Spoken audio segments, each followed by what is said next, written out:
कचहरी के बाहर रोज की तरह भीड़ थी। चाय वाले की केतली से भाप उठ रही थी, वकीलों की काली कोट हवा में लहरा रही थी और फरियादी आंखों में उम्मीद लिए इधर उधर भटक रहे थे।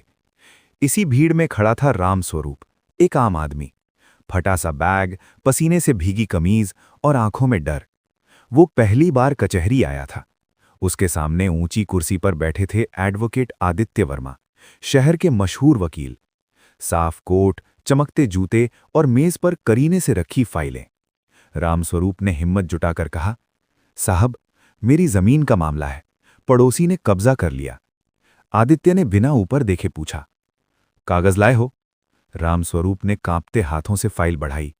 आदित्य ने जल्दी जल्दी पन्ने पलटे और बोला, केस लड़ सकते हैं, फीस 50,000। रामस्वरूप के पैरों तले जमीन खिसक गई।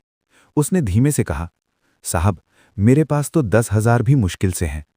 आदित्य ने पहली बार उसकी ओर देखा। कुछ सेकंड की चुप्पी, फिर ठंडे स्वर में बोला, देखिए, ये कचहरी है, यहां भावनाएं नहीं, कानून चलता है। रामस्वरूप सिर झुकाकर बाहर चला गया। अगले दिन अदालत में वही केस लगा। पड़ोसी की तरफ से महंगा वकील खड़ा था, रामस्वरूप अकेला, बिना वकील के। जज ने पूछा, आपकी ओर से कौन पेश होगा? रामस्वरूप ने कांपती आवाज में कहा, माय लॉर्ड, कोई नहीं। तभी पीछे से आवाज आई, माय लॉर्ड, मैं पेश होऊंगा। सबने पलटकर देखा, वो आदित्य वर्मा था। रामस्वरूप हैरान रह गया। जज बोले, एडवोकेट वर्मा, आप? आदित्य ने सिर झुकाया, हाँ माय लॉर्ड, ये केस मैं प्रो बोनो लड़ूंगा। मुकदमा शुरू हुआ। आदित्य ने एक एक सबूत पेश किया, पुराने कागज, गवाहों के बयान, जमीन के नक्शे। पड़ोसी का झूठ धीरे धीरे उजागर होने लगा।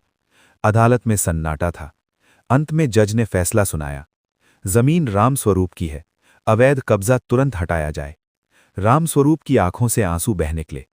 कोर्ट के बाहर उसने आदित्य के पैर पकड़ लिए। साहब, आपने मेरी जिंदगी बचा ली, मैं आपकी फीस। आदित्य ने उसे उठाया, नरम आवाज में बोला, फीस मत दो। रामस्वरूप हैरान, तो फिर क्यों लड़े मेरा केस? आदित्य कुछ पल चुप रहा, फिर बोला, क्योंकि आज से 20 साल पहले मैं भी तुम्हारी जगह खड़ा था। मेरे पिता की जमीन छीनी गई थी, तब कोई वकील हमारी मदद को आगे नहीं आया। उसने आसमान की तरफ देखा। मैंने उसी दिन तय किया था, वकील बनूंगा ताकि कानून सिर्फ पैसे वालों का न रहे। रामस्वरूप की आंखों में इज्जत थी, आदित्य की आंखों में सुख।